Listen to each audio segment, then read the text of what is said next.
Okay lang. Wala naman akong kakaibang nararamdaman. Kalmado lang. Ganon. Ano ba dapat kong maramdaman? Kailangan ko bang kabahan? Silang nagkulang, lumalala sa pagtagal. Ate Ma! Si Kevin wala dito. Baka nag-iisip na. Baka hindi na matuloy ang kasal, B. Wala yung groom mo, nawawala. Runaway groom pala. Saan ba siya? Nagpapakarush pa ata siya ng pan.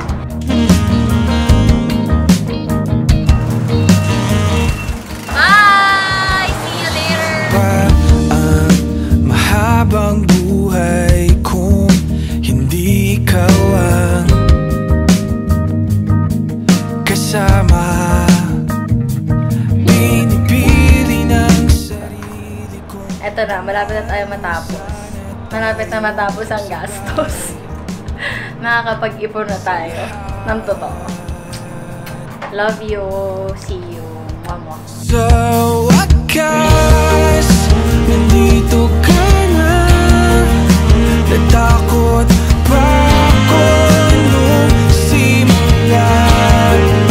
Sa wakas, kapit ka. Kasi wala naman sa... Hindi na-explain na words. Sobrang happy ako kasi yun nga.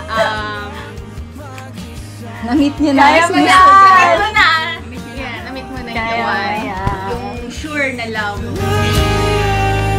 So Kevin, hindi ka lang nagpakasal sa 29 years old na si Fatima. At ikaw, Fatima, hindi lang sa 33 years old na si Kevin. Pinakasalan mo pati ang pagkalolo niya. Yan, hindi ka lang nagpakasal sa katawan ng asawa mo. Nagpakasal ka rin pati sa kaluluwa ng iyong asawa. So, yun yung malalim na kahulugan ng sakramento ng kasal. Kaya nga sinasabi, till death do us part.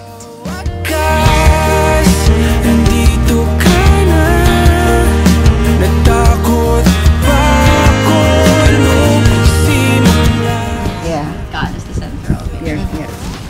Kasi sabi nila minsan, ano daw ang mas importante, maging nanay, maging asawa. They always say that. It's important to be asawa first. Like, you know. Kasi nga daw, the best gift that you can give to your children is a happy marriage.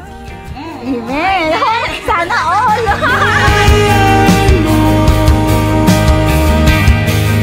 So, katapatan sa isa't isa upang matupad yung katapatan, disiplina, sincerity, at yung resulta, nag-uumapaw na pagpapala. Let us pray, my dear brothers and sisters, na sana'y makamtan ni na Fatima at Kevin yung pinakamatayog nilang pangarap bilang mag-asawa.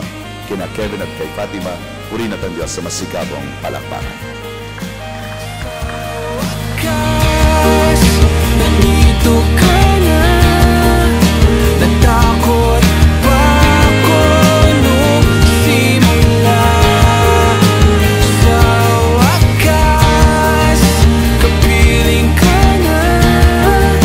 Natakot pa ako na mag-isa.